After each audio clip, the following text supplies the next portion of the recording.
Hey everyone, welcome to Business Growth Talks YouTube channel. Today we have Brian Will, who's a serial entrepreneur, two-time author, podcaster, and business coach. He has co-founded as many as 7 companies in 4 different industries, including restaurants, property, business mastermind, and coaching.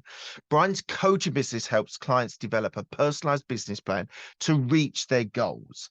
He's based in Atlanta, and he's also known for his expertise in sales and negotiation. Look, you really need to listen to this episode. He has a great wealth of knowledge. I love this guy. He gave me so much information and value from this show. So if you're enjoying the show, please do give it a thumbs up. Really do appreciate that. Any comments below about Brian or anything that he said, I would be love to hear your thoughts. And also, if you could just hit that subscribe button, it would mean the absolute world to me and the show. I really do appreciate you guys. Thank you very much. And on to the interview.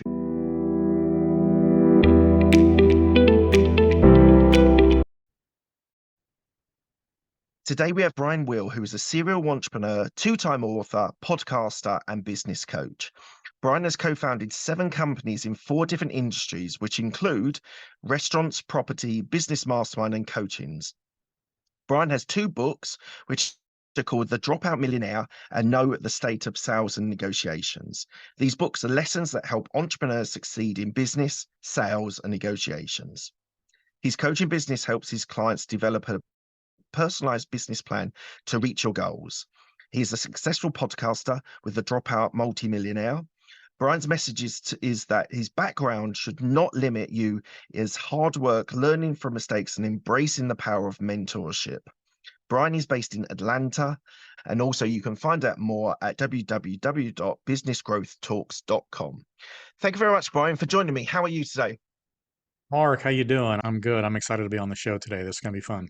Thank you so much. I'm sure we'll have a lot of fun talking about how you've grown your businesses and how you've been able to build them and been able to do them. 7 different companies in 4 different industries. And it's one of the fascinating things about serial entrepreneurs that they use the skills that they've got that they've learned from previous businesses and they can implement them in other industries. So we're going to go into the different industries that you have worked in and have businesses in. So I'm really excited for this. The show used to be called Absolute Business Mindset. What does a business mindset mean to you? Mark, a business mindset is also a skill set. And unfortunately, for most young entrepreneurs or new entrepreneurs, it's not something they have when they get started. And when I say it's a skill set, a business mindset is a way of thinking. And it's a way of thinking specifically to growing a successful business. And if you don't have the experience in building a successful business, then you don't yet have the mindset you need to make the proper decisions to accelerate your business at the level that it could. This is why we talk about coaching. We'll talk about later. It's bringing Yep, somebody in who has that experience, has that mindset, and can tell you where you're going to make mistakes and help you avoid them. Business mindset's a skill set. that's really interesting. That's an unusual question because people often go into the mindset of having a sort of growth mindset or an open mindset. But there's going to be listeners and watchers that are going to be either wanting to start a business or have started a business and they're just establishing themselves. We'll go into the coaching side of it, but how do you target what a entrepreneur needs when you're looking to them and talking to them about their mindset? Entrepreneurs need to have many different skill sets, but also businesses themselves need to have skill sets, right? So when we talk about a business, we talk about the different personalities or the different skill sets within the business itself, right? A business has to have an entrepreneur who can think at 30,000 feet and have visions and figure out where they're going to go. A business also needs to have a manager who's very detail oriented and can figure out when the insurance is due and how the employees get paid. Those are different skill sets. It also has to have a salesperson. A salesperson is the person that lives on the edge and they live and die by what they hunt and kill, right? And it also has to have a technician who does the actual work. Those are different skill sets, and you can't be all of those all the time. So when we talk about skill sets for an entrepreneur, I always tell them the first question they need to ask themselves is, who are they? Are they a technician starting a business? If they are, they probably need to bring in a manager and or a CEO. Are they a salesperson who used to sell a product? They probably need to bring in a manager. If you're an entrepreneur, you definitely need to bring in a manager and a technician. So who you are in the business is the first question we ask. And then when we find out who you are, Then we can start drilling into the skill sets that you need to be the best you can be. And then we backfill all the areas where you're weak with stronger people. And that's how we build and grow a business. So it seems to be inspired by The E-Myth by Michael Gerber. That's a very You got much, it. yeah, it's a You great got it. book.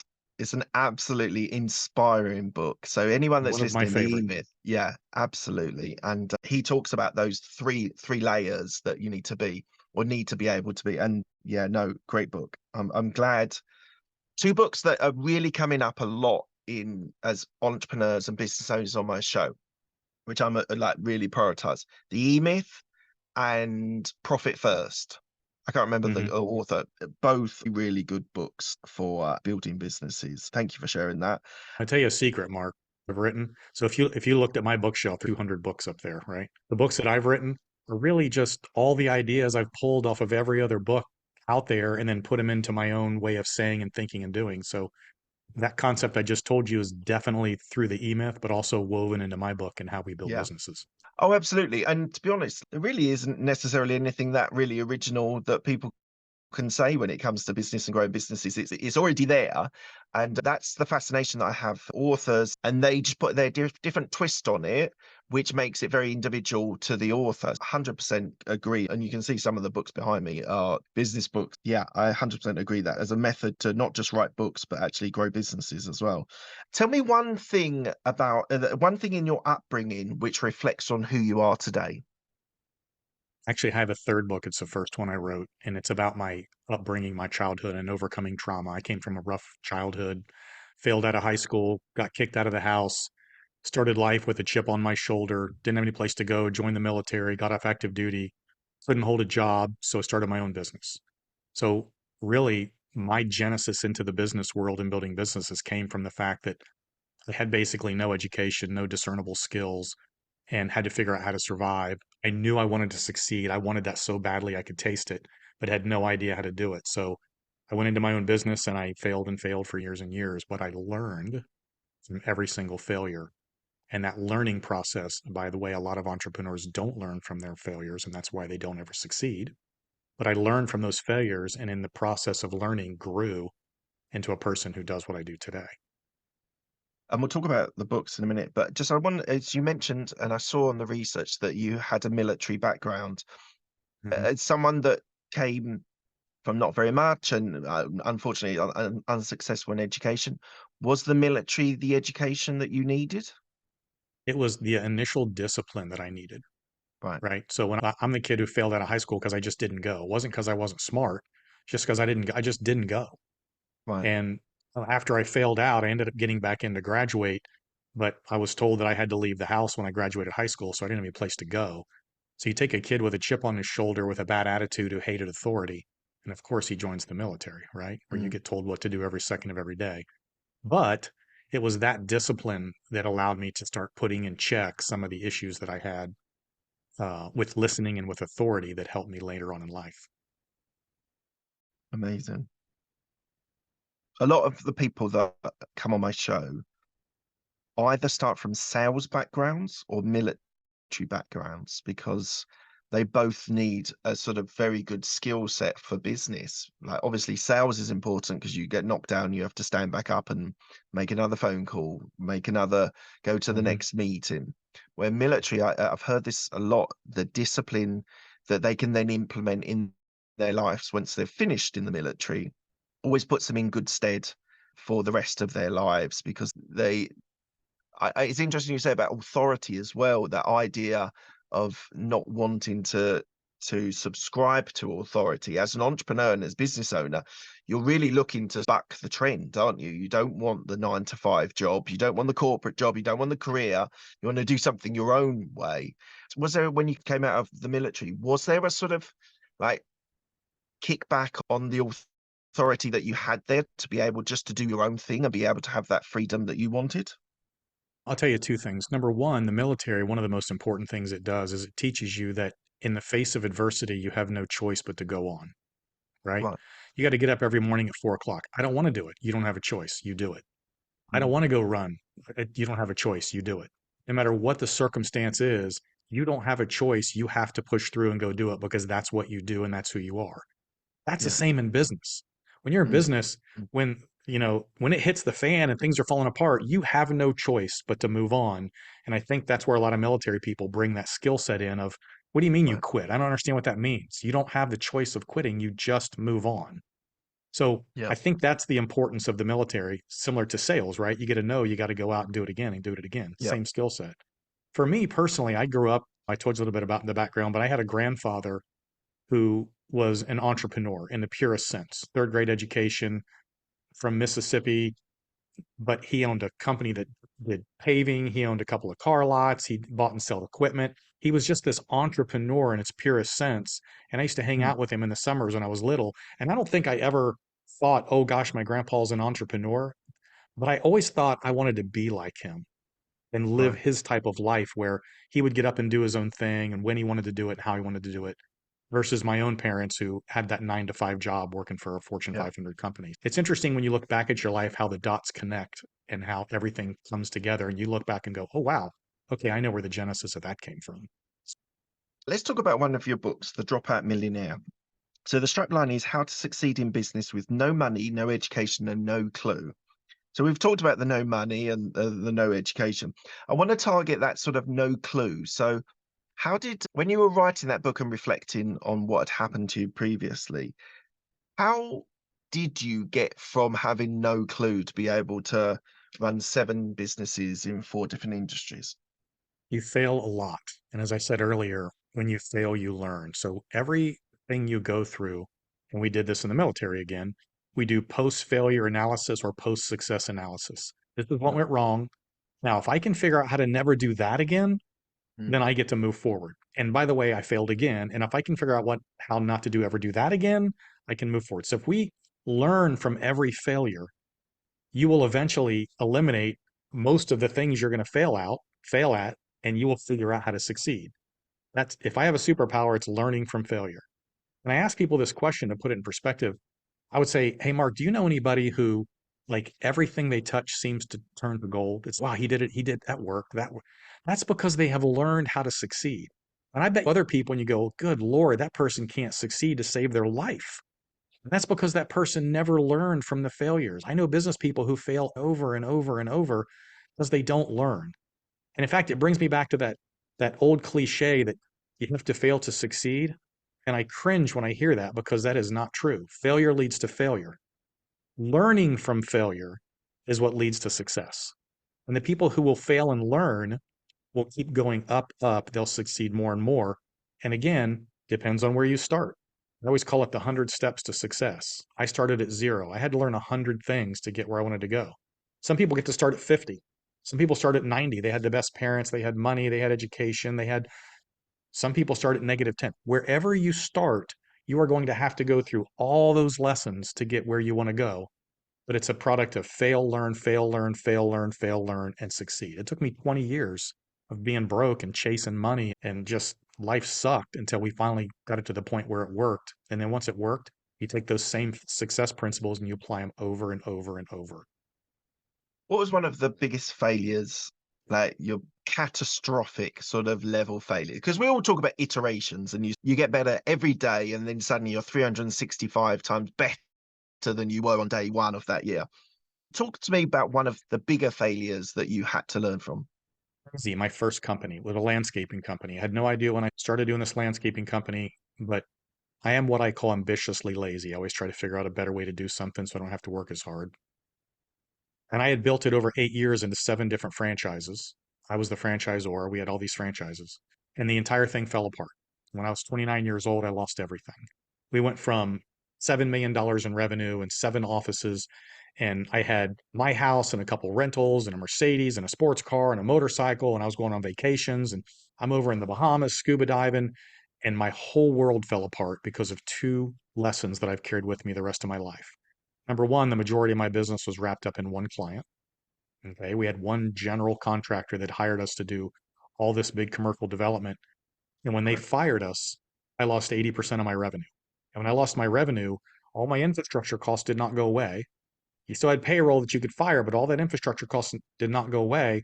I couldn't support it. I couldn't pay my bills because, lesson number two, And all that success as I was building and getting better and making more and more money, I spent every damn dollar I made. I was in debt up Right. to my eyeballs, thinking that it would never end. And when we took that hit in 1 month, I lost everything because I didn't have any money saved. I had no financial security. I had no backing. So I lost my primary client. I had no financial backing, and my entire world collapsed. My daughter got diagnosed with atrial septal defect, which is a hole in her heart. She now needs open heart surgery, and I didn't pay my health insurance premiums for 2 months because I couldn't afford it. So now I've not only lost everything, I've had to move out of my house, sell everything I own, and my daughter's facing open heart surgery. That is a catastrophic failure. And you Wow. carry those lessons forever. Since that point, I have never been put myself in a position where I could be hurt financially because I've always built a safety net underneath me. And Yep. I've never allowed my business to be too focused on one or even two or even three clients. We we spread it out so that you have some safety. That was a big failure and a lot of learning lessons. Wow. We can explore lots of things. But is your daughter okay after the Yeah, operation? yeah. Long story, but we met a doctor who had pioneered what is essentially arthroscopic heart surgery. The original doctor was going to cut her from the neck to her belly button. We found this doctor to do arthroscopic. She was the 300th patient in the world to have it done. She's Wow. perfect today. Today they go in through the Amazing. belly button and do the same thing. So there's no Wow. scarring at all. Oh, wow. I'm so glad for her. So on that losing everything, so one of the things I think that as entrepreneurs, and it can be, as you said, like some people might have that from family or whatever, but that safety net, having that, I get really frustrated with Grant Cardone and some of the other people that are saying Hmm. cash is trash. And I Hmm. get the premise of what they're saying. You want to get your money working for you, Hmm. but every business needs cash in the bank if something goes wrong. You Yep. have to have that. You have to generate that or be given, or whatever the mechanism is. If you've got that safety level, then whatever does happen, you've at least got what, 6 months, maybe 12 months available Hmm. to you to be able to pivot, to change, to adapt, to start something new. Um, what do you think the spending that you had was based on your upbringing, that it was because I came from a lower middle class area, but my parents were fantastic as parents, but as savers or for the next generation, they didn't do a particularly good job at that. And I had to do a lot of that learning myself and having those things in place. So when you're thinking about that safety valve and having that ability to be able to, if something goes wrong, you've got that. And I know your experience was that you didn't have that, but what advice would you give when you're mentoring people and you're helping people on that? When people are not listening to you when about having that back safety, what do you say to them? How do you explain to them that they need to have that just in case everything goes wrong? So several things here. Number one, and I talked to a guy the other day about this, and I said, listen, don't be so quick to get everything that you want in life that you risk losing everything that you have. Okay, so Right. that's a big one because I see too many people, much like me, exactly like me, due to a complete lack of financial education and due Mm, to this internal need because of my background. I needed to be successful. I needed to show like I had things. I needed to have that Mercedes. Don't let that need, that personal need, which is a self image issue, put mm, you in a position to risk your business, your family, and your life, right? yeah. Like I had a person say, hey, I got $10,000. What should I invest in? And my answer was nothing. At $10,000, if that's all you got, stick that in the bank. That's your safety net, right? Mm, If you're mm, risking the only $10,000 you got, you're an idiot. And I mm. agree with you on Grant Card. There's a balance between Grant Cardone and Dave Ramsey. I Yeah. think Dave's Yeah. too conservative and Grant is too crazy, right? Yes. Yes. There's a balance. 100%. And if you got 50,000, okay, let's put that money aside, which saves us or gives us the ability to get out of trouble if we get in trouble. And then we start looking at some little things we can do. So this is, we talk about investments, we talk about your investment should correlate with your income level. But as a person building a business, there's two things you need to remember. Number one, don't raise your lifestyle as your income goes up. Right. Because if your goal is really to build a monster company, you need to be investing your excess cash into building out your infrastructure so that you can accelerate at a higher level.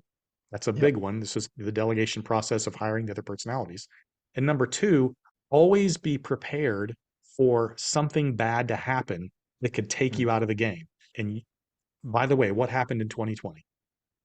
COVID. mm, And you know how mm. many people got taken out of the game because they were running a poor financial business? They had Yep, no assets to back them up. They weren't prepared for a blip in the road. They were living on every dime they've got. COVID washed out the weak yep. and left the medium to strong standing. That's such a recent event. It's very relatable to people is remember COVID and don't kid yourself into thinking that can't happen again. So Every recession kills off all the weak, doesn't it? yes. And that's when people can make a lot of money relatively quickly Oh yeah. Big because time. they've got everything in place to be able to make that investment. And we're going to talk about your restaurant because I want to know how you, and maybe it is the runway that you created for the COVID business with the restaurants. I just want to touch on one last thing about the failure that you gave. So something that's super important to me is about mental health. And when I was a kid growing up, it wasn't really even discussed as a thing. When you lost everything and you had the responsibility of family and stuff like that, how long was it till you were able, or with a mental health spin on it, were you able to get back on and start all over again? Mark, I didn't have a choice. Remember back to the military? I had a wife Right, and a baby at home. Yeah, I was mad, angry, depressed, but I also had a wife and a child. So right. you have no choice. We lost it. I like to say I went back to me, a truck, and a shovel. Mm, And I went back into me, just my little self landscaping from having this big business and started over because I didn't have a choice. I don't understand people who quit. And maybe that's the military part of me is you don't have that option, but you don't quit. You pick yourself, okay, cry for a day and then pick yourself up and go back to work. Go back to work mad, go back to work compressed, depressed, but go back to work. mm, And then you start trying to figure it out again.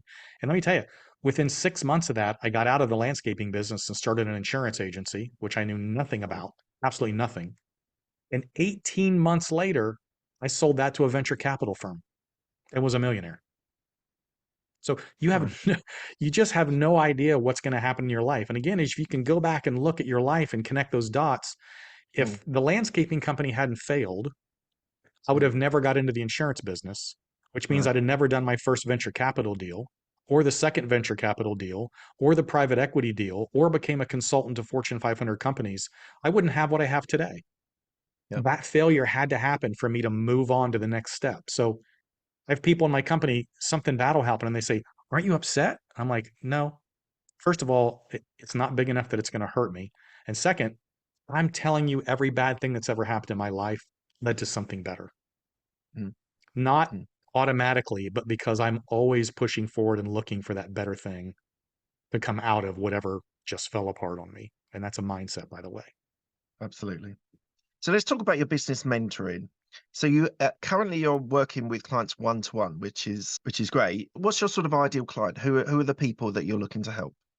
Yeah, so it's one on one, and it's also I do a lot of sales organizational training. Like Right, I'm doing one for the largest insurance company in the world right now, with as a group sales training piece. I'm doing another one of those for a company out in Oregon. right. But it's sales training, but also the sales management piece. So as I like to say, sales runs every organization. I don't care what it is you sell. Somebody has to sell it. And going behind the scenes and building a better sales process, a better sales management process, and a better sales tracking process Yep. will accelerate a company far more than almost anything else you can do. As I like to say, if you look at a company with uh, 10 people, 10 executives and 10 salespeople, if I get rid of the executives, that company still has revenue because the salespeople are selling. If I get rid of the salespeople, you got 10 executives sucking revenue out of the company or profit. There's Yep. nothing left. You got no Yep. company. So Yep. you got to have that sales piece. But behind that sales piece is the management, the process, and everything else that goes in that to make that thing work well. So I do both individual coaching as well as small group or and then organizational sales coaching. Right. Let's just target for now the one-to-one training. We'll talk about the sales 'cause I think it's an interesting point. Sales is, as you say, the lifeblood of any business. It's got to be Mhm. effective. But if you're looking to work with on one-to-one, are you looking for small to medium-sized business owners that are ambitious, or Yep. what's the sort of criteria that you look when you're looking for clients? So we target 2 to 10 million in revenue, and we target that. And we do what's called a three-track coaching program. One is what we call this is a weird one. I call it time travel. Okay. It's actually historical P&L analysis. Okay. using pattern recognition to predict the future of your business. So I can take a P&L and basically, if you give me 24 months of P&Ls, I can predict what's going to happen in the next 12. Right. The second track we do is what we call reverse engineering goal setting. And this applies to overall corporate goals and it applies to each department within an organization as well. Or if it's an individual, as I like to say, if you're a solopreneur or you own a small business and you want to take your business from, say, 1 to 10 million, which is a client I just picked up, how are we going to do that? And so we build a reverse engineer, a pro forma at 10 million revenue, and then back it all the way down to today. And we build out training programs and metrics and markers where we have to achieve, et cetera, et cetera. And then the third one is the sales piece. I'm very tactical in what I do. I'm not here to give you a raw session. But in fact, I'm not what I call a relational coach. I'm extremely tactical in what I do. And when we work together, you're going to have specific things that you have to accomplish in order to move your business forward. So at the start, you work out the goals that they want to achieve. What would happen if someone said, I'm currently on revenue 1 million and I want it to be 100 million? Is it the same technique that you use? You just you start at a bigger number? It is the same technique, but I would tell you right out of the gate that you're being unrealistic right now. Okay. And here's why. If you're at 1 million and you want to do $100 million in revenue, that's great. It's a big goal. And I hear coaches all the time say, you need to have big, scary goals that you can't even imagine. Mm, You have no idea. If you have no idea how you're going to do it, how the hell are you going to do it? mm. This seems obvious to say, right? So it's 1 to 100 million is so big, it's so insurmountable, and it sets a process in place of you failing so many times for so long. To me, it's a stupid goal. I would rather you tell me, yeah, I want to do 100 million someday, but right now I want to get from 1 million to 5 million, and I'm going to do that in the next 2 years because I can build you a reverse pro forma to get you to 5. When we get to Mm. 5, we'll go 5 to 10, and then maybe we can start talking about the big stuff. But you can't just come out of the gate with something that is so unrealistic that there's no way you're ever going to be able to build it. It's like And writing why a do you? book. When people say, how do I write a book? I say, don't write a book. It's too hard to write a book. Yeah. Write a chapter. Mm, Put down 10 ideas. Write 10 mm. paragraphs. There's ways to do things that you can be successfully, incrementally successful and make a progression towards the big goal without just coming out of the gate going, I'm going to do 100 million. Yeah, good for you. So why do you talk about revenue and not profitability? Revenue can fix almost anything. So if I go into a company and they say, I need you to come in, my company's in trouble. My first question is, what is your revenue? And if you don't have enough revenue, there's nothing I can help you with. Let's look at a restaurant, for instance. I can tell you that most restaurants under a million in revenue are failing and you can't fix it. If you have a restaurant that's 3 million in revenue, I can fix that. I can take that 3 million revenue restaurant and I can build you all the metrics inside of it and make you extremely profitable. And this gets into what we called fixed OPEX and your fixed expenses versus overall revenue. You have to have revenue first, then we can fix the problem. Working out Mm. profitability, back to my restaurant example, if you're doing $300,000 in your revenue in your restaurant, you ain't going to be profitable. You forget it. Profit's not even what it's an irrelevant metric right now. You have to have enough revenue that we can build profit inside of it, if that makes sense. Yeah. Anybody can No, do it does. business at a loss. We got to have enough revenue that we can figure out how to make a profit. That's interesting. That's very, very interesting. So let's talk about the restaurant. So you do have a number of restaurants, 2 brands, is that right, that you've built? Yeah, we're down to one primary brand now, and then I've got an offshoot restaurant that I bought. It's been around for 40 years. And you've been doing that for 15 years. 13, I think. I think I bought my 13. first one in 2010. Yeah. Bought my first restaurant, it failed. So I bought 4 more because that's what you do. You quadruple down on your failure. And I And sold the one that failed. then moved on. That's brilliant. That's really it's like property as well. If something fails in property, well, just buy more. You did Yes, buy something more. wrong, get it right next time. I love that. I love that idea. So the reason why you survived through COVID, is that because you had a runway, or was it how do restaurants survive? Because so many of them locally to me in London, the local ones really struggled. And if they didn't have that runway, they had to shut down. And unfortunately, even larger companies that had multiple the restaurants had to shut down a number of them because the COVID revenue was so difficult, and pubs as well have struggled as well. How did you get through that? We had 7 locations open when COVID hit. Fortunately, we are a debt-free company. That makes a big difference.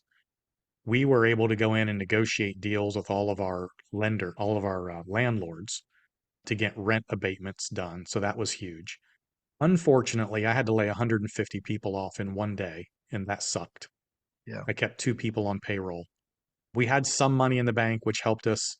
I will kid you not, though, the PPP loans our government did bailed us out, Right. put us back on track pretty quickly. We were shut down for about 6 weeks.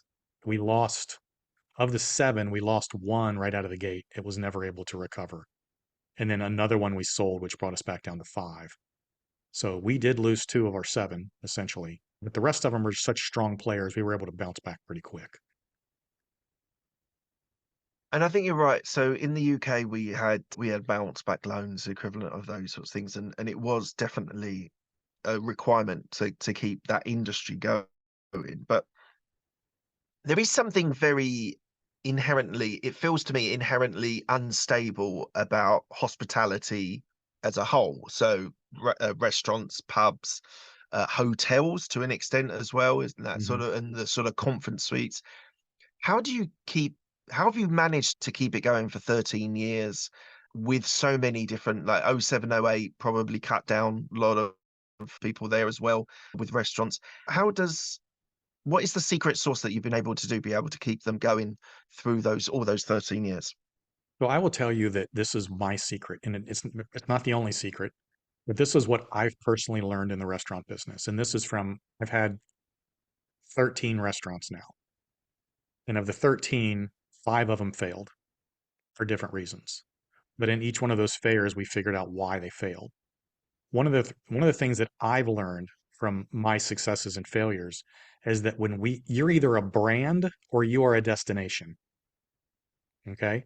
So you're a brand, you may be a franchise brand or a famous chef, or you've got a brand that's been around, like one of my restaurants has been there for 35 years. It is a brand unto itself.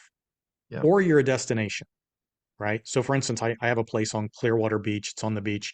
You can put a crappy restaurant on a tourist beach and it will kill it.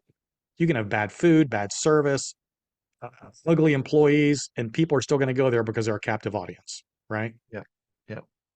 Where I live now, we go into what are called destinations, right? So we have these live, work, play destinations, mixed use developments. I know when Right. I open my doors, I've got one under construction right now. When I open my doors, I know 1,000 people a day are walking by my front door. So I don't have to do marketing. All I got to do is get them in the door. So if you're a brand, you have a good shot at succeeding. If you're at a destination, you have a good shot at succeeding. If you don't have either one of those, your chances of failure are extremely high. I've often said in my flagship, which is about half a mile from where I'm sitting right now, it's in a mixed use development and it kills it. If I moved it a mile up the road, I probably wouldn't kill it because I don't Right. have those thousands of people rolling by it every day and it's become the neighborhood bar, right? So restaurants are tough. They have a 60% failure rate in year one. That's the highest failure rate of any industry. Yeah. And I think it's a lot of time because people that open restaurants think I'm a chef, and they're not a business owner, by the way. Yeah. Or I want to open a restaurant, and they don't understand what it takes to get people in that restaurant and keep them. So this is a big mistake. They open a second generation restaurant space. Let me tell you something. If a restaurant's failed twice in that space, when you open a restaurant in that space, it's going to fail. There's a Right. reason. And everybody thinks that's a failure restaurant, even though you might be different. We focus on new restaurants in destination spaces, and they have done really well because of that. And are you looking to expand your brand in restaurants or your destinations to more destinations? If we can find a destination space, like I have one in another town about 20 miles from here, which has a huge downtown. Everybody flocks into downtown. It's like a crazy zoo. And they're trying to get me to open one there right now. So we're looking at the numbers, trying to figure out if we can make the numbers work, I'll open another one there. We can open as many as we want as long as it's the right location. I won't open them just because Yeah. that doesn't work. Okay. You wear multiple hats, and we're going to cover the another area where you're helping public companies and you're advising them on how to build those businesses. So what was the inspiration of this side? Was this that people were asking you, could you help us with this? Or was this a definite targeted audience that you were looking to get your business into? No, it's a funny story for the consulting side. I'd sold my third company It was a huge one. That was an $80 million exit, right? Between the five partners. And we were sitting in the office a couple weeks later, and an insurance carrier that we had done work for called me. And the woman that ran the sales, she was a CSO for this $1 billion company. She called me and she said, "Hey, Brian, we've got this division over in Minneapolis that is losing about $1 million a month. Do you think you could come and tell us what's wrong with it?" And I'm like, "Sure. Yeah, I could do that." She goes, how much are you going to charge me? And I had no clue. Like, Mm. I'd just been a business guy, right? Just Yeah. building my businesses, and we had sold a couple businesses. And I said, "Gosh, I'm not really sure." She said, "I need you for 4 days. How about $100,000? And I see your eyes, this big eyes just went up. That's exactly what I did. I was like, "What?" And I was like, "Yeah, that sounds about right. That's about right. I could do that." Nice. And I hung up the phone. I walked into my partner's office and I said, "You're not going to believe this, but this company just offered me $100,000 for 4 days." He goes, "You're an expert now." I'm like, "Holy crap." And so that I went and did that and ended up making damn near $1 million over the next year consulting for these people. But we took a division losing 1 million a month and took it to profitability within Right. 12 months. So to them, that was a no brainer. That was easy. Then the next company called, "We heard you did this." And then the next one called, "We heard you did this." And it just snowballed from there, doing all this corporate consulting. And then I got out of it because I wanted to quit, tried to quit twice. But being an entrepreneur, if you're an entrepreneur, you know how your brain never stops? Yeah. That's me. I'm the guy that no matter where I go, I could walk into a clothing store and I look around going, "Yeah, I could run a clothing store. Yeah, I could do this. Maybe I should buy a clothing store." And then I'm like, "What am I thinking? I don't want a clothing store." But that's just the way my brain works. I have an empty office space in my building right now. And I keep thinking, what business can I start and put in this empty office? And then I'm like, what am I thinking? I don't want another business in this office. I quit for a while, and then people kept asking me to do consulting. And so I started working with friends. And I got to thinking, I've done a lot of things in 35 years with private equity and venture capital and buying and selling and training. And I'd really like to bring that down to the entrepreneur level instead of working for these big companies, because I love Right. working with somebody and watching their eyes light up when Mm. something works. Like, holy crap, that worked. Or my sales just went up, or I just turned around my P&Ls, or that to me is really cool. So that's why I launched this coaching consulting business for entrepreneurs about 6 months ago. And I've really enjoyed it. What's your view on coaches? So I get mentors. I had a mentor. I still stay in contact with him and touch base and check in with parts of my business just to get his view on things. But he was very much a mentor. He'd already done it. He'd run two businesses, sold two businesses, he's on to a third business. So I had a lot of confidence of his experience, his knowledge to be able to help me. What's your view on coaches which have never run a business before, but they have a multitude of different skill sets that and knowledge of that they've been trained on? What's your views on coaches rather than mentors? So I say there are three types of coaches. Okay. There is relational, there is tactical, and there's technical. Okay. Okay. Relational coaches are, I call relational coaches your mentor. He's a person that's going to come in, he's going to talk to you, he's figuring out what's going on with you and your organization and your employees. And that's a relational type of coach. There are technical coaches. And I'll give you an example. I met a guy, I was at a mastermind up in Nashville for a couple of days, and I met a guy, and his mother runs, he has run multiple Montessori schools over in Okay. London, Yep. actually. Right. Yep. And after running multiple Montessori schools, he became a Montessori school coach for new Right. Montessori owners. That is a technical coach. That is someone who knows Montessori, and they're going to teach you as a Montessori franchisee how to run your Montessori school. That is a Yep. technical coach, and that is a specific skill set. So there are people that maybe haven't run a business, but maybe she was a CEO of Montessori or whatever. He can be Mm. a very good technical coach for you. And then there are tactical, and this is organizational tactical, and that's what I do. I'm the person that tears apart your P&L and looks at your sales organization and looks at your organizational structure and looks at your employees and how you've structured it and looks at your personal delegation and how do we get you out of on the business and into the business kind of stuff. So I do tactical, a little bit of technical. I can't help you how to build a software company, but if you get a good software person, they can help you do that. And I don't do relational. We're not going to sit around and talk about how you feel, right? You hire me, we're going to fix your business. That's what we do. So what's your views on the other two types? Like Absolutely necessary if relationship, that's what you need. Yeah, if that's what you need. relationship coaches, like, I belong to a mastermind, which I consider to be a relational mastermind. It's right. 12 guys. We get together and we talk about how'd you do this week? What was your high? What was your low? What do you need help on? What are you hurting? Where how can we and let's talk it out and let's do I belong to a mastermind like that. We meet 3 times a month. But that's not tactical. That's Mm, not where I go to figure out how to build my business. I do tactical coaching within that relational mastermind for people that right. need help. I need to build my sales organization. Let me help you do that. I need to tear my P&L apart. Let me show you how to do that. So that's relational, and I do the tactical. And then, of course, technical is whatever industry you're in, find somebody who does exactly that industry and fix that. How do you wear so many hats and be successful in so many different areas? I jokingly say ADHD is my superpower. I've got a lot of them I've said so far. But I can sit at 30,000 feet and semi focus on multiple things. But I also, if you remember, one of the first things we talked about was who are you in your business and who you're not. I also recognize that I am terrible at details. I think in bullet points. I don't want to have long discussions with you about all the background, about whatever we're talking. So I hire people within my organization to take care of everything for me that I don't want to do. I don't pay my own bills. I don't pick up my dry cleaning.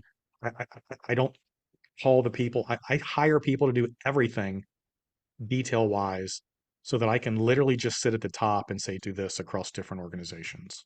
And you put good people in, you let them fail, you let them learn, and they will be your greatest asset. Absolutely. Delegation is so important to grow a Yep. business. And what we find when you're talking to other entrepreneurs that are very much early stage, they're the bottleneck of why the business isn't actually growing. 1,000%. Yes. Yeah. Because they think they need to know everything and they think they need to be everything and they think they need to answer every question. And that's why they can't grow. I want to loop back onto sales. So one of your books was in sales, and we've talked about the processes and sales tracking and ideas like that. And we talked earlier on about them being the lifeblood of a business, which 100% agree with you on that.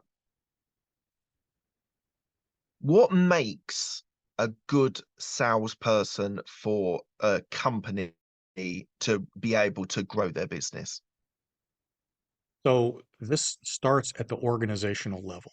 Okay. And I've done this with billion-dollar companies. If you have a sales team, we take the sales team and we break every individual salesperson into an individual P&L, profit and loss statement, inside the company in itself. If every single person is a profit and loss statement that's generating revenue, then and we do it properly with our fixed OpEx and our variables and all that, then we can determine who's making a profit and who's not. I've had organizations where the top salesperson was not the most profitable, and yet they're Mm, getting all the awards and accolades. I've had an organization who thinks we hire more and more, not realizing that the bottom 20% of their sales force is actually losing money. It's mm, generating revenue, but it's generating revenue at a loss. So at an organizational level, if we go down to the sales team, build individual P&Ls, and we can track those P&Ls, we will affect the profitability all the way up to the top line. And we can many times take the bottom losing producers, eliminate them, lower the operational overhead, and generate the same or more revenue with less overhead at a higher profit. So sales is not just the sales, it's the organization behind it and understanding what's going on. And that is a lot of what I focus on in the sales management training. Do you think, and this is a closing question before we go into the quick fire questions, but do you think you would have recognized yourself as a 18-year-old dropout of who you've become 35 years in business and all the things you've done? No, and I'll tell you the funny story is when I had my landscaping company, I got into landscaping because I didn't have an education, no discernible job skills, right? But anybody can mow grass and dig a hole. I did that for 8 years until the company collapsed. And my friend talked me into selling insurance. And I said, I'm not selling insurance. I don't know anything about insurance and I don't want to sell. He finally talked me into it.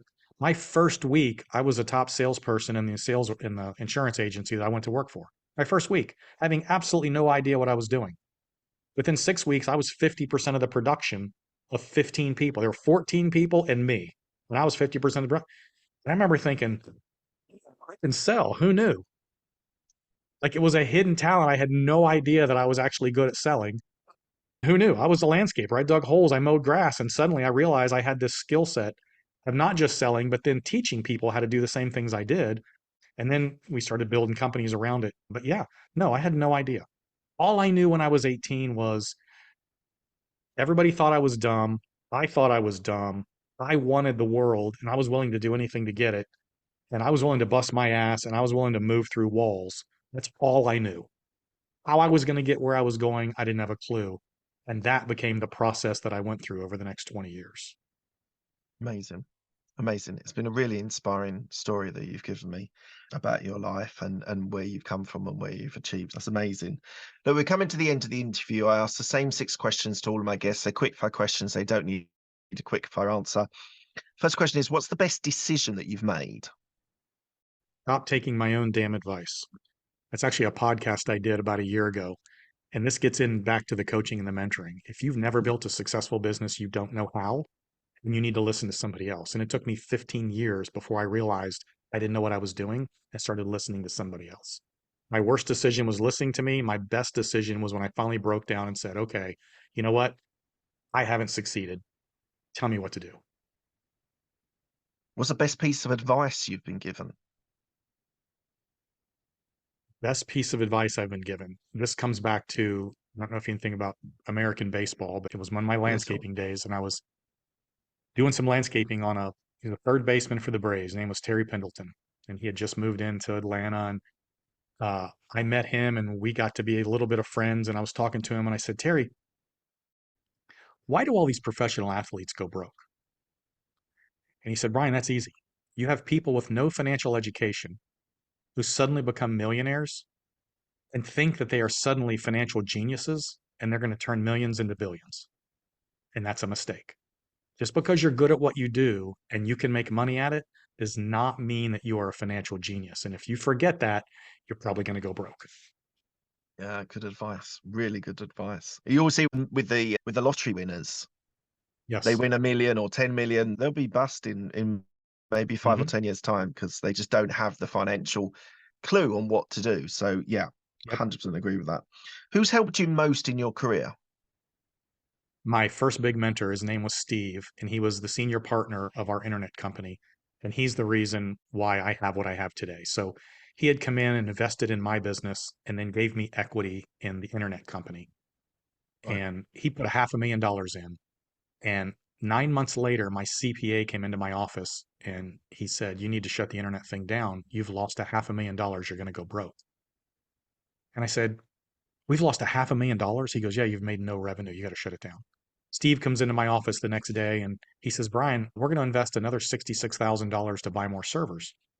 I said, Steve, we haven't made any money in 9 months. I want out of this internet thing. This thing's not working. You're bankrupting me and I owe half of me. He said, Brian, it's going to work. I said, no, it's not working. It's been 9 months. It's not working, Steve. He goes, Brian, it's going to work. I said, but it's not. And he said, all right, I'm going to make you a deal.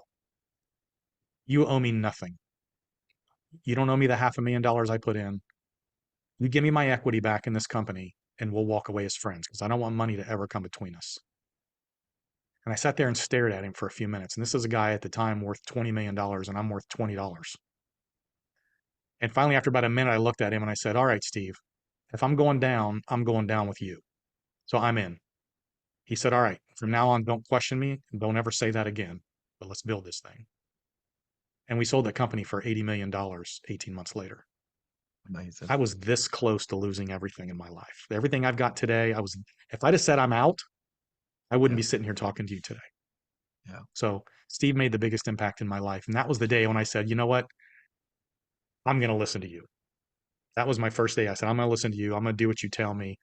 That doesn't mean we didn't argue, but I listened to Steve from that point on. He made the biggest impact in my life. Amazing. What a great story. Tell me about a regret that you have. This is a big one. And I tell entrepreneurs this all the time. You ever met an entrepreneur who starts a business because they want to build a lifestyle that they couldn't have in their job? And have you ever watched them start working 100 hours a week and Yeah. lose their family? Yeah. Don't win the world and lose everything that's important to you. And that was Great me. advice. I worked dark to dark 7 days a week for 20 years, and when we finally hit it, my wife divorced me. I won the world and lost what was important. Yeah. Don't do that. Yeah. Great advice. Family is so important. They're a stabilizing effect on you. You need to bring them Yep. along the journey as well. I Yep. 100% agree. What are you most proud of? My children, not even a question. I've got the best children in the world. My greatest accomplishment, my legacy is my kids. How old are they now? My 29-year-old is married. Her husband is in the Army. He's also a police officer. She is like a director of development for the Florida Cancer Society. She's dedicated her life to nonprofit. My son is finishing his master's in divinity. He is engaged, and his fiance is a family counselor. Such great kids. I've just never had a problem with my kids. I love my children. Oh, that's amazing. What does legacy mean to you? Legacy is, they always say when you die, they're going to, within 2 generations, you're gone. Nobody's ever going to remember your name. And sometimes it happens faster than that. If you think back at your life on people that have passed away, when was the last time you thought about them? Yeah, And I can tell you, I'm sadly, I fall into this bucket. You just quit thinking about them.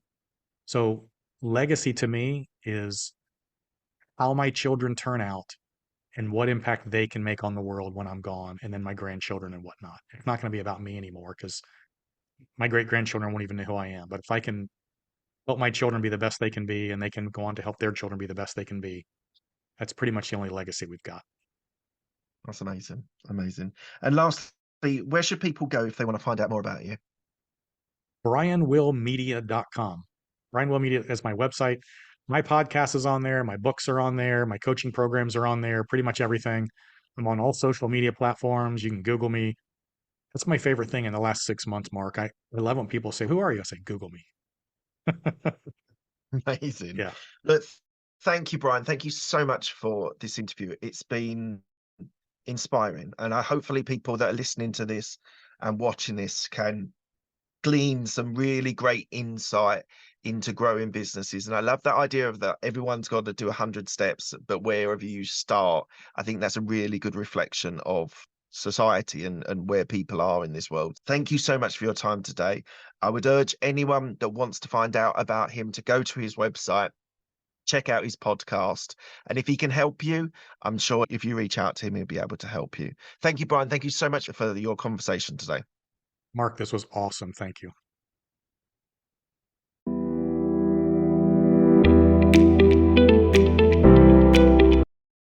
Thank you very much for joining me on the reflection stage. I'm going to be talking about Brian Will. What an interview that was with him, with serial entrepreneur, two-time author, podcaster, and business coach. The interesting thing is the multiple different industries that he's worked in is really fascinating. So restaurants, property, business mastermind, coaching. And that book, The Dropout Millionaire, I think is something that we should all check out and download or buy. I think there's lots of things we can learn to do with the psychology, the sales, negotiating, as well as how to inspire people and do your work, grow businesses with hard work and graft. And that is really important. I love the way in his coaching business that he can get you a personalized business plan, how to boost your business, and he is there to be able to help you. So if you do need any help, please do go to Brian Will website and check out that. But the importance of mentoring and mentorship is really important. And I loved the conversations when it came down to the importance of revenue versus profitability, how sales is so important to business. We talk about this virtually every episode. When you're talking about growing a business, you need to have solid sales, whether it's yourself, whether it's somebody else in your team that can do that. And the whole idea about the restaurants is a really interesting idea. Wouldn't be necessarily my preferred business model, but he's made it work. He's had shrinkage, but he's been able to grow again. Wears so many different hats, and being able to juggle that is really fascinating. I thought that was a great interview. I absolutely loved it. And on to the next one. I really hope you've enjoyed that content. It's a really fascinating interview that I've done there. So please do, if you are enjoying this content, please do give a subscribe. It'd be really good to boost the subscriptions. It really makes a difference to the algorithm in YouTube. So thank you for that. If you do hit subscribe, hit the bell icon and you'll get all of the content. You'll get notified when all the content is available. Thank you so much for your time. It's really appreciated. Thanks a lot.